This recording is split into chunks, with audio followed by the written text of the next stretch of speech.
Salut la compagnie, c'est Jules Melon et aujourd'hui dans la Ciné Critique, je suis dans la Melon Mobile pour vous parler d'une nouveauté sortie ce mercredi en salle, un bon film d'action américano-britannique intitulé Mayday ou en version originale Plane, réalisé par Jean-François Richet.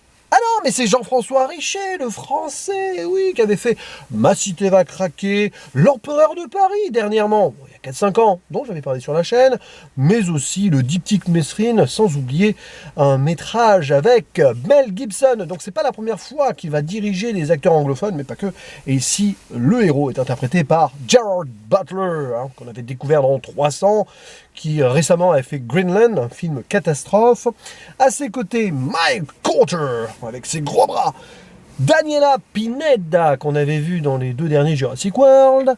Et quelques apparitions comme ça d'acteurs que je n'avais pas vu depuis un bon moment. Joey Stoltnick, par exemple, qui était là dans Twister.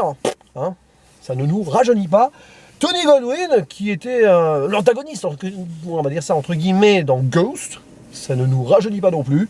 Et Paul Ben Victor, qu'on avait vu dans True Romance. Et donc, il s'agit d'une histoire d'avion, vous l'avez compris, qui va être en perdition alors que le nouvel an approche. Ils sont en train de passer le nouvel an dans l'avion pour aller rejoindre leur famille.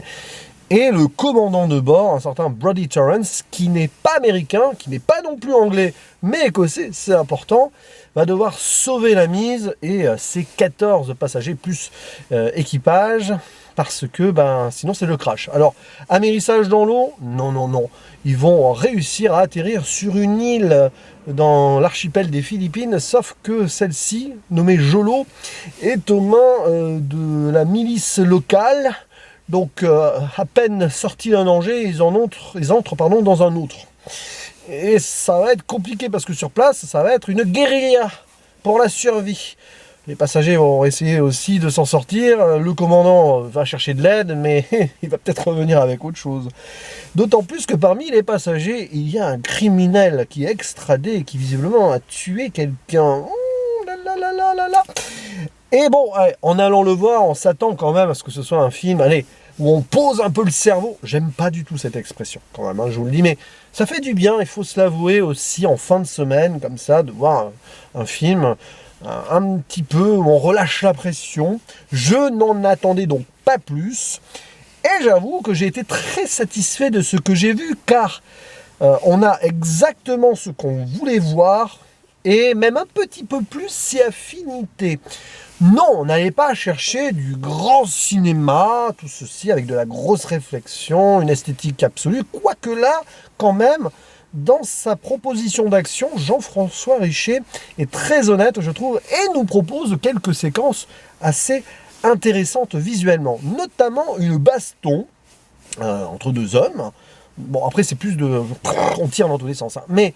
et puis de l'infiltration aussi. Mais le premier moment, justement, où il va y avoir un ennemi rencontré, on a droit à un moment séquence, voilà, un plan, peut-être des cuts comme ça, très proche de l'action, et ça, là, pour le coup, je me suis dit, ça fait du bien, parce que souvent, ces scènes-là, dans les blockbusters d'aujourd'hui, c'est cut, recut, cut, cut, recut, oh, cut, cut, cut, cut, cut, cut, cut, et non, là, on suit le truc, et on est vraiment en immersion, et on sent l'implication de Gerard Butler dans son rôle, parce que oui, Gerard Butler, il a cru à ce projet, ça se sent, d'ailleurs, il le coproduit, et oui, il donne du corps à son personnage. Alors, on a évidemment pas mal de clichés du genre, oui, les pères de famille, et puis la maman n'est plus là. Alors, il survit surtout pour donc sa fille qui est à l'université, il veut à tout prix la rejoindre, etc. Puis il a perdu sa femme, donc aïe aïe aïe, oh là là, ancien militaire de la Royal Navy, donc commandant de bord, pilote, oui, mais pas que, on sent qu'il a un bagage, c'est pas juste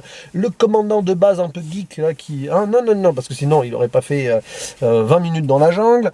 Et évidemment, il y a le criminel à côté, tout ça, qui paraît dangereux, mais qui va avoir forcément un impact un peu moins négatif. On a les passagers qui sont bien relous. À un moment, il a quand même... Bon, il arrive à poser son avion sur l'île, et alors, ils sont désagréables avec lui, alors qu'il les a quand même sauvés, gna gna gna. Puis bon, évidemment, ça va évoluer.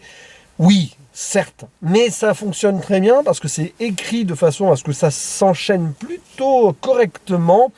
Ça reste pseudo-crédible, c'est quand même du cinéma, Voilà, parce que bon, hein, moment infiltration, tout ça, on n'y croit pas hein, sur le papier. Mais on est quand même plongé dans cette ambiance-là, de façon à ce qu'on embarque en fait dans cette histoire. Et donc, du coup, ça marche très bien.